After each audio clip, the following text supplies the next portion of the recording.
Berikutnya good people yang suka makan bakso. Nih kini harus makin hati-hati saat hendak menyantapnya ya. Cek dulu, siapa tahu mengandung boraks. Karena tim kami temukan fakta masih ada penjual bakso boraks. Berikut liputannya dalam laporan khas Selamat Siang Indonesia.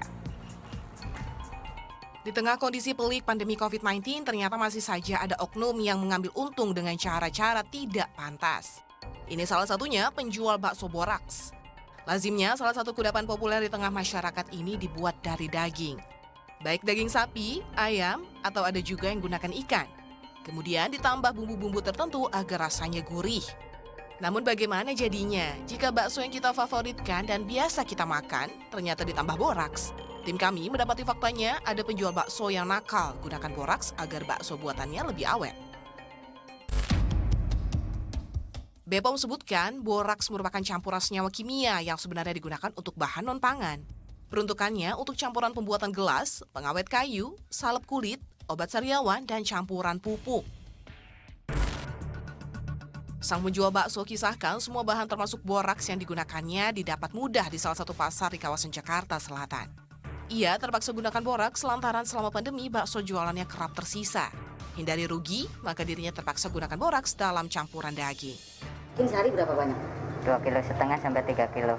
Berapa butiran itu biasanya? Terus sekitar yang gede 40, yang kecil kurang lebih 250. 250? Ya. Itu dalam sehari habis itu pasti?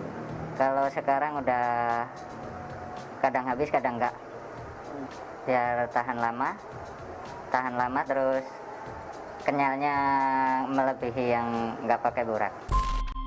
Hasil uji yang kemudian jadi standar nasional Indonesia, 50 hingga 80% olahan bakso sebaiknya terdiri dari daging baik sapi, ayam, atau ikan. Sisanya baru bumbu pelengkap dan tepung jika dibutuhkan. Komposisi ini yang dianggap pas, sehingga bakso berkualitas baik secara rasa ataupun nutrisi. Kami menelusuri lagi sejumlah penjual dan penikmat bakso di ibu kota. Mungkin rasanya kurang keras dikit gitu, biasanya kan tepungnya banyak gitu loh. Nah, ini jadi ya si dagingnya malah nggak begitu kerasa. Keras atau lebih kenyal banget, Bu? lebih ini gabes-gabes itu ya tepungnya itu loh berasa. Nah ini kan ya istilahnya namanya ini kan Lebih berasa dagingnya lah, walaupun standar lah isinya gitu. Bapak biasanya apa? Ya awet ini saya bawa aja. Kan kita bawa 600 nih, 600 biji gitu. Kalau Nisa kan paling 50 biji. Jadi besok pagi hangetin, dijual duluin. Jadi kita nggak bahan awet. Terus yang keduanya nggak harus besok gitu, tunda gitu. Kan rasanya juga pengaruh. Bu, pernah nemuin yang nggak enak nggak sih, Bu, mereknya, Bu? Ada sih nemuin, tapi bukan ada rasanya. Jadi Lebih ke apa? kalau ini kan kalau dibuka kan nggak hitam ya. Tapi kalau ada yang kalau dibuka itu dia bisa jadi warnanya hitam. Oh gitu. Jadi kering langsung. Konsumsi bakso sesuai porsinya ternyata bermanfaat untuk tubuh. Karena bakso yang terbuat dari daging akan memenuhi kebutuhan protein bagi tubuh. Namun yang bahaya jika bakso yang kita konsumsi ternyata dicampur bahan-bahan tidak aman. Bakso boleh saja kita konsumsi dalam sehari-hari karena merupakan sumber protein tadi. Nah, apakah boleh berlebihan? Tentu saja boleh.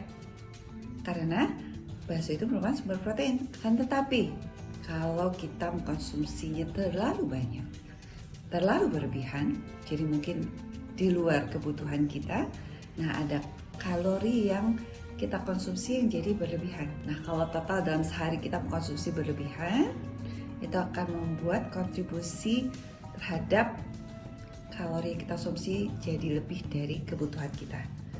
Kalau kita konsumsi kalori lebih dari kebutuhan kita selama terus-menerus, itu akan meningkatkan risiko kita mengalami kenaikan berat badan. Jadi mulai sekarang good people, teliti sebelum membeli, teliti sebelum makan. Karena bakso yang gunakan boraks akan kentara terlihat cirinya. Bertekstur sangat kenyal, tidak mudah hancur, dan warnanya agak putih. Tim Liputan melaporkan untuk NET.